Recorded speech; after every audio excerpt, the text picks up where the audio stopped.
Selanjutnya itu ada storage device.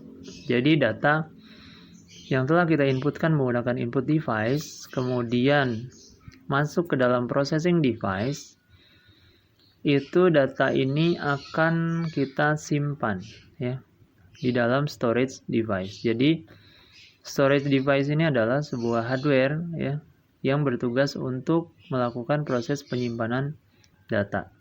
Jadi data ada yang dimasukkan, kemudian diproses, dan juga ada yang disimpan. Nah, di storage device ini kita bagi menjadi dua bagian. Yang pertama adalah ada yang menyimpan data secara sementara ya, yang sudah kita ketahui itu adalah RAM ya, atau Random Access Memory.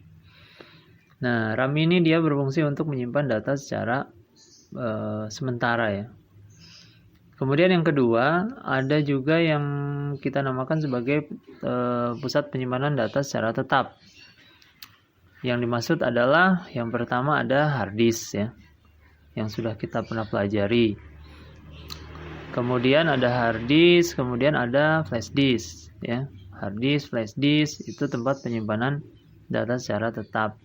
Kemudian ada yang di handphone kalian itu memori eksternal ya. Kemudian memori internal kalian itu tempat menyimpan data.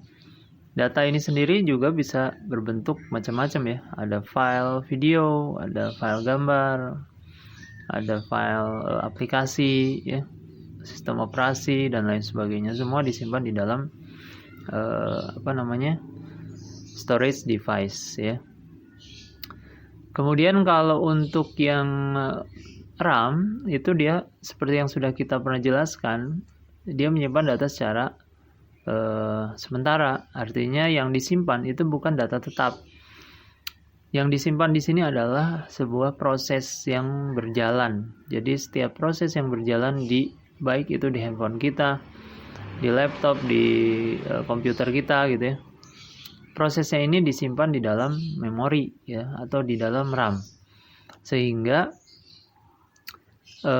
RAM ini membutuhkan kapasitas yang besar juga untuk menyimpan proses. Semakin besar kapasitas RAM-nya, maka proses akan banyak yang bisa dikerjakan, sehingga kecepatan dari sistem kerja itu ya, sistem kerja hardware kita atau sistem kerja laptop kita gitu, itu akan semakin cepat. Sehingga RAM ini berfungsi sebagai hardware untuk mempercepat proses kerja sistem. Walaupun RAM ini tidak sendirian juga kan, dibantu oleh prosesor dan lain sebagainya sebagai pendukung untuk mempercepat proses kerja seperti itu. Sedangkan di tempat penyimpanan data tetap sendiri itu ada teknologi baru setelah adanya hard disk ya. Itu ada yang namanya SSD. Nah, SSD ini adalah sebuah teknologi penyimpanan data secara tetap untuk mendukung kecepatan proses gitu. Jadi, kenapa diciptakan SSD? Itu karena teknologi penyimpanan sebelumnya itu tidak dapat mendukung semakin berkembangnya teknologi untuk mempercepat proses gitu. Jadi teknologi RAM berkembang, prosesor berkembang ya, VGA berkembang, tetapi media penyimpanannya tidak berkembang, sehingga butuh sebuah media penyimpanan yang juga mendukung perkembangan kecepatan tersebut gitu, sehingga diciptakanlah sebuah perangkat penyimpanan data yang kita namakan sebagai SSD seperti itu.